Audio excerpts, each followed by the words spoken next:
The boss is going to start off patrolling around this large room, and you're going to need to be prepared to spread all the way across it to be able to deal with mechanics throughout the fight. So he's going to start off the fight by putting roiling magma puddles underneath the current tank.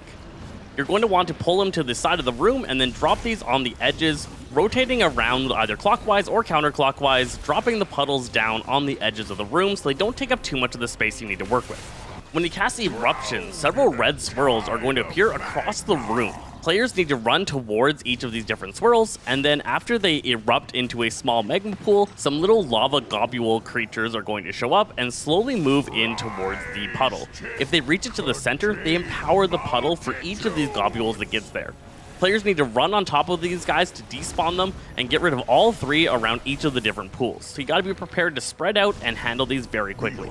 After all the lava pools are done, come back in towards the boss, and he's going to cast Crystallize, which is going to turn all of the existing magma pools into different mobs. The mob spawn is going to be based off the size of the magma pool and based off how many of those little slimes got into the center. He's guaranteed to spawn Sons of Roccor off of the puddles he created on top of the tank, but all the other puddles should be smaller minions if they're managed successfully, or if you fail, there's going to be more and more Sons of Roccor available.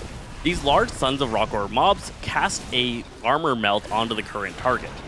These guys need to be interrupted as soon as they're up, and you need to rotate interrupts on each one of them that are available, while AoE burning down all of the adds. This stacking debuff that goes on the tanks is dispellable, so you're going to want to dispel if any of these go off on the tank to make sure they still have all of their armor. Whenever the boss reaches 100 energy, he's going to begin casting Volcanic Upheaval. This is going to cause him to do a pulse of AoE damage that hits really, really hard. The group should be as close together as possible and use raid-wide cooldowns like Anti-Magic Zone or Spirit Link Totem to make sure that everybody stays safe within the zone of the AoE.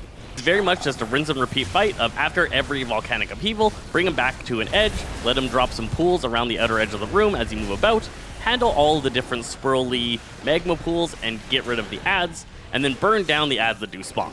This is a really high damage encounter, and you might want to run more healers than usual to be able to take this thing down.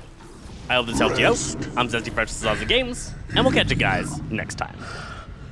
Pieces.